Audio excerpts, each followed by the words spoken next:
Hi, everyone. Welcome to another episode of Ok Xoomer, Zoom chats with creative engineers and more. I'm your host, Aaron Lichtig, Xometry guy, former Jeopardy champion. And our guest today is Joe Larson. He's the YouTube star, also known as the 3D printing professor. He's coming to us live from a makerspace in Southern Utah. That's his day job. He runs makerspaces for the Southern Utah region.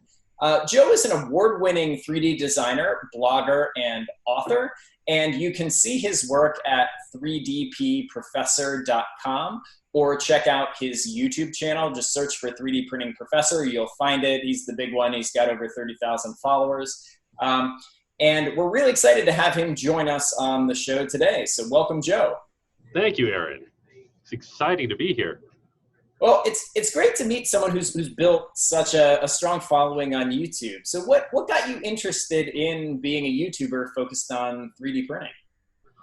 Well, you know, I was interested in 3D printing first, and I used YouTube as a way to, if you dare to go back to the very first videos that I uploaded on my YouTube channel, which I think it's pretty indicative of that I had no idea what I was doing, because my YouTube channel is Mr. Joe Says, because yeah, I wasn't setting up a brand. I wasn't doing this to be a YouTuber. I just had this cool thing that I was doing, and I was like, here, cool, check it out. And I made a couple of videos, one in particular that, and it was just me and a webcam, and I was showing off my experiments to use some dissolvable filament that ended up being better as a primary filament because it only dissolved in D-limonene, which is hard to get anyways. So I made this video about this experiment, and it wasn't well set up, but people wanted to know about this, so it got a bunch of views. And it actually wasn't until other people started showing up in this same space and making like actual high quality content and caring about what camera they were using and their mics and their lighting and stuff like that, that I was like, huh, maybe I could do more than I'm currently doing, you know? Yeah. And how did you get interested in 3D printing and additive manufacturing to begin with? You know, it was really with the RepRap project to begin with. I heard about the RepRap project and it immediately clicked with me. I got the idea. I said, this idea of squirting out plastic and laying stuff down, I got the idea that you have to build lattice structures up to overhanging or build stuff without overhangs in order to make them print. It just clicked with me. And I had some previous knowledge and experience and training in doing 3D modeling, but for computer animation. And I thought, well, I bet I can transfer those skills to 3D printing.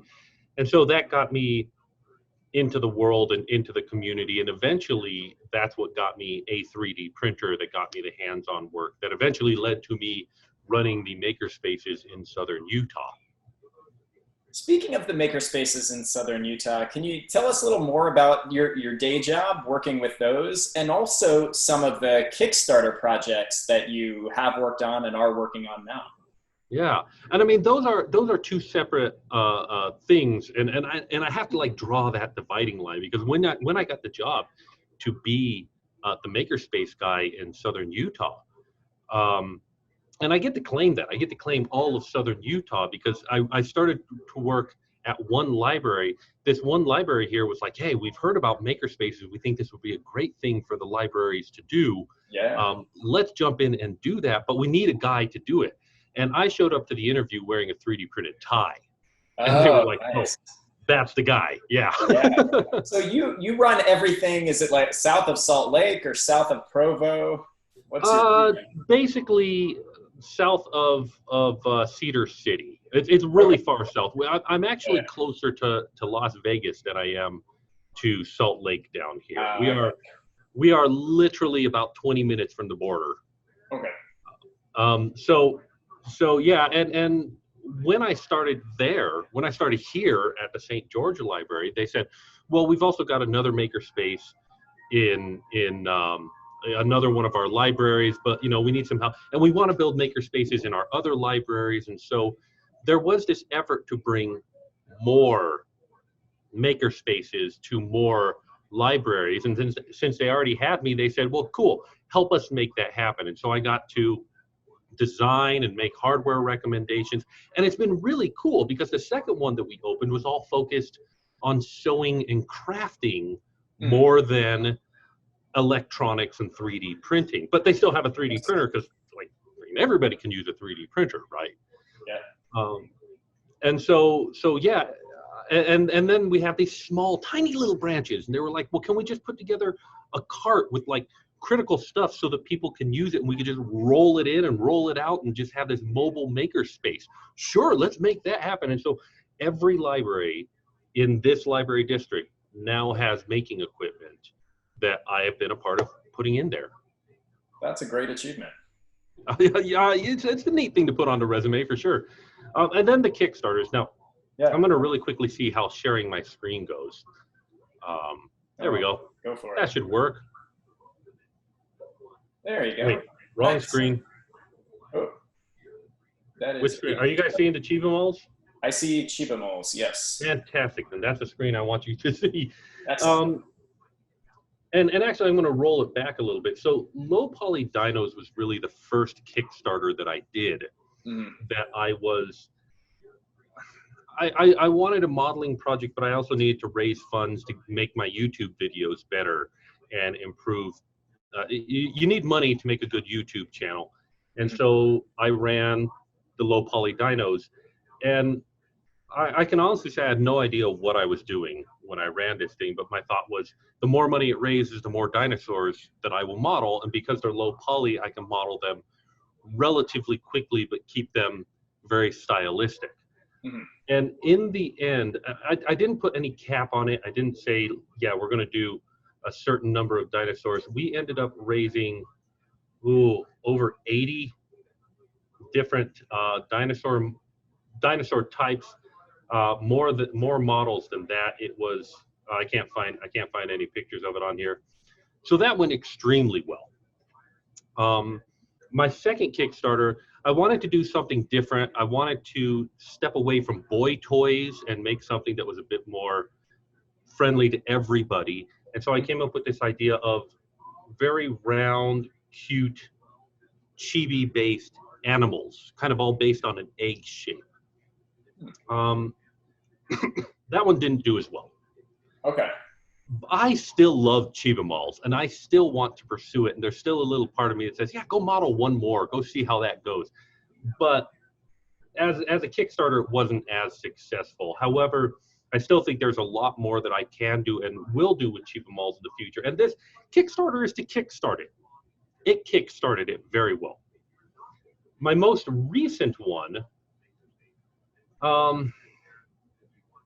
I made a set of building blocks, toys that you can interconnect in 3 dimensions with little connectors, and it was specifically designed to work for 3D printers. So if you have a home 3D printer, you could print just days and days and days, keep going, print buckets and buckets of interlocking blocks and accessories to go with them to build robots and mechs and all sorts of really cool toys. And Printed Block has been, I think, wildly successful. I think it did more than it set out to do, and I was really, really happy with how that went. And I think there's more that I can do with Printed Block, and so I will definitely be pursuing that, possibly even in the near future. That's great. The Chiba-Moles are really cute. Thank you. I'm glad somebody likes them. Yeah, they're cool. A lot of people do like them. And again, they were my attempt at broadening the appeal of 3D print models. So many 3D print models fit into that niche of boy toys. They are toys for boys that appeal to boys. I really leaned into that with Printed Block Mechs. I said, hey, I'm going to, you know what, if people want boy toys, fine. We're going to make boy toys. We're going to have guns, and we're going to have swords, and we're going to do total grrr. I have to admit, I enjoyed it. That's great. But there's still a part of me. I want to take Chiba-Moles and I want to make it into an anime. I want to make 3D printed animations stop motion animations that tell a story and have this immersive world. And I want to build, I got so many ideas I want to do with cheap and malls. It's just one of those things that just snowballs in your head. So you have a ton of great ideas, and you've been successful at bringing those ideas to life, everything from your Kickstarter projects to your YouTube channel. What advice would you have for someone who has some good ideas that they want to make come to life using great technologies like additive manufacturing or maybe other things, and kind of pushing forward and making those dreams a reality? How would you advise them to go about it? Man, that is something that I could go off on for a very long time to think about. But if I were to boil it down, I would say do a little bit at a time and give yourself a long time to do it. Just don't give up. Just keep working. If you can only spend an hour a week on this project of yours, then set an hour every week and set an alarm and say you're going to be working on this during this hour. And if you're just taking baby steps, you will eventually, like the minute hand on a clock, you might not see it move at the time, but then you'll step back, look back, and you'll go, man, I really have made some progress. Just be prolific, but you don't have to be quickly prolific, is what I'm saying. Yeah, the journey of 1,000 miles begins with a single step. And it continues with the second step and the third step. You know, a lot of people are like, hey, I got that first step, I'm going to go play Minecraft now. No, put that aside for an hour and do something else, you know. Excellent. Well, Joe, it's been an honor to have you on our show today. Thank you so much. We really appreciate you being here. It's so cool to meet you, Aaron. Thank you so much.